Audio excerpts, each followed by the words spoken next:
What is happening, bowlers? Chris Beans here with Bowlers Rant, bringing you one new update from Roto Bowling. Don't forget to hit those like and subscribe buttons and turn on your notifications. I do appreciate your support of the channel. We're doing things a little bit differently today. I'm covering one ball per video to make sure we don't stuff too much stuff because I want everybody to get all the right information and keep the videos a little shorter and a little bit more focused. And the second worst secret in bowling, because the first one was the Summit Ascent, we covered that a few hours ago, is this ball, the Optimum Idle Pearl. Woo-hoo-hoo-hoo. Now, unlike the last ball, this one has a new core cover combination. It's not a new core, it's not a new cover, it's a new core cover combination. Say that 5 times fast. And we're going to get into all the details and a snippet of ball motion over to the interwebs. Beans, give me the latest. You got it, buddy. So check this out, right? As we dive into this, let's get the test drive going. The pore's looking pretty good. It's got a little bit of, if I'm being picky, and I don't mean to be too picky, but I'm not going to be a fanboy of everything. It gives me a little bit of Pepto-Bismol vibes, but then again, I could be completely colorblind, so somebody fact check me on that. But I'm not saying it's ugly. I'm saying that in, hey, I've seen these colors before, but this looks way better than Pepto, all right? But you do have fantastic contrast, and this is going to be a really nice ball on the shelf and looking going down the lane. And remember, this color has bubblegum in there, so bubblegum iris. So that kind of makes sense. I like that better than Pepto-Bismol, but sometimes you just got to call it like you see it. But the big story here is this nanoparticle pearl cover stock on this core shape, okay? So, over to first the flyer. Okay, cool. This is on the Optimum series. That's great. It's HP3, but this is what we're here for. This ball has the Microtrax Pro Reactive cover stock and the Icon AI core technology. So it's the Icon Amplified Inertia core. I love this core, by the way. I love this on my Idol. I love this on all the Idols, but especially the OG Idol. Now with this AI, you've got a little bit more, right?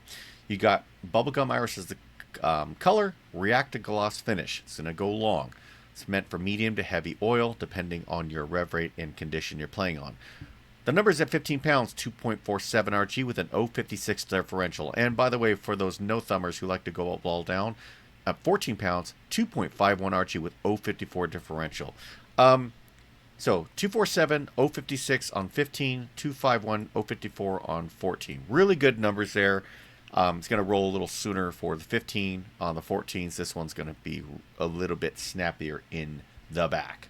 Now, what are we dealing with compared to the original? Remember, the original was Microtrax. This is a particle, right? It's got nano that blends wet dry, gives you a bigger footprint on the lane.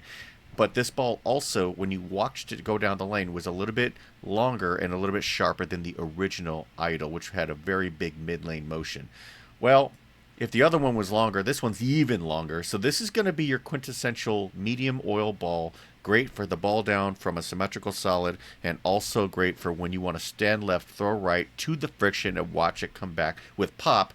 But the thing is, with nano, you're getting more footprint in the lane. So it's going to pick up a little sooner from a friction perspective than a standard reactive resin ball, but you're still going to get the back of where you want it, because this is a pearl cover stock. So what does that mean on the lane? Here is a quick snippet. You can see Roto Schlem in the background, looking like a boss. Here we go. Check this out. Here it goes down the lane. Easy to read as we go through all 3 phases of ball motion and slam right into the pocket.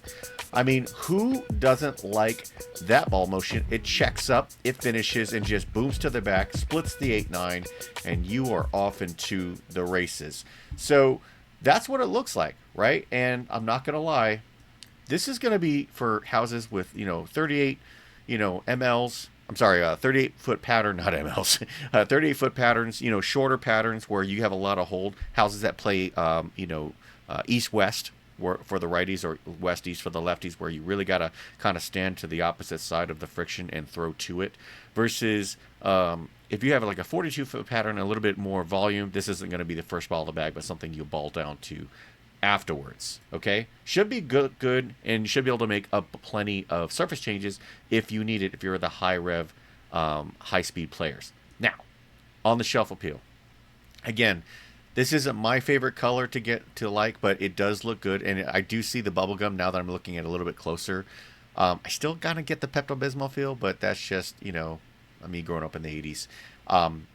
Definitely looks good. I'd give it 7.7 on the shelf appeal scale. If I'm using the Dave Portnoy scale, it's good. It's not bad, and I think it's very easy to see, and everybody is going to know what this ball is all about. But bottom line, this is going to be a strong performance piece, and I think this one's going to do really, really well. Universal release date, of course, will be in the video description. And if you want to learn more about this ball and where you can pick it up, I've got a link in the description where you can grab this on bowlersmart.com. Whew, a lot of great information there. So, what do you think about this ball? Did you like the ball motion? Do you think this is going to work for you as part of your bag? And if you were to get one, what layout would you go with? Drop me a comment, let me know, and let's continue the conversation. More updates are coming, and until then, bowl well.